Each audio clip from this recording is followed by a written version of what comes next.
Microsoft Word is a well-established program in education and in business, so let's take a look at it. First, open up Word. When using Word on your dashboard, things are saved automatically to your OneDrive. There are some slight differences in features between the online version and your dashboard version.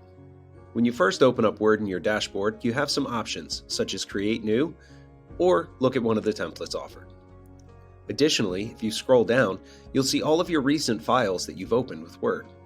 This makes it easy to work on something that you just closed not too long ago. Let's start by opening a blank document. When you first open up Word, you're given a series of tabs at the top, such as File, Home, and Insert. We're going to start by looking at the Home tab. Here you have access to your clipboard for copying and pasting. You also have basic features like bold, underline, italicized, bullet points, and font alignment. You can find most of your basic and useful tools right here. Next, let's check out the Insert tab. Obviously, this is where you would insert something into your document, such as a picture, a table, or a drawing. You can also add comments here, and they have some new features like symbols and equations. This is also where you can find to insert a link. If you're creating a hyperdoc, this is also where you would go to put an online video. Under equations here, we can now add math equations directly into our Word document without having to mess with formatting. Just type the equation and insert on page. You can also see different symbols and structures. Symbols and structures are useful if you have something that's a little unusual or you're looking for like a mixed fraction, for example. Next, we have the Layout tab. Here's where you can change your page margins or your orientation. Under margins, normal shows up automatically, but sometimes you might want to use narrow margins, for example, because it might print better. Under orientation, you have portrait or landscape if you're looking to turn your page sideways, and you can change some spacing and indenting.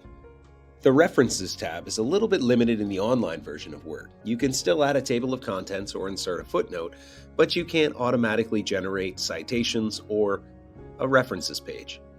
The Review tab is one of the most useful here in Microsoft Word. You can see things like your word count, check your accessibility, and you can even translate documents. Translate just a section or the whole document. To use the translator feature, let's start with a phrase, like good morning. I'd highlight the phrase and then go to translate. Now when the translator section opens, I can choose either that section or the whole document. I can choose what language I want to translate from or what language I want to translate to. So I'm going to translate from English to Czech.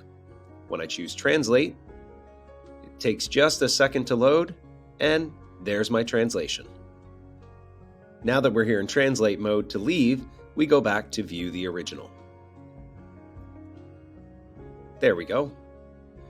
The review section is also a good place to go to add comments or delete comments and track changes, either for yourself or everybody who's collaborated on this document. There are also features to help with accessibility, such as the reading view or the immersive reader. I can also zoom so that I can see it a little bit clearer, and I can check dark mode over here. If you prefer dark mode, switch this on, or you can always turn it back to the original. My accessibility tools, such as Reading View or Immersive Reader, allow me to focus in and help my students if they have some particular needs. Starting with our phrase, we'll go to Reading View. What this does is remove all the other distracting elements from the document. If I choose the Immersive Reader, it pulls the text out and allows it to be read to me. So from here, I can either play it as is, or I can choose the icon and change the gender of the voice that's reading it to me, or the speed that it's being read.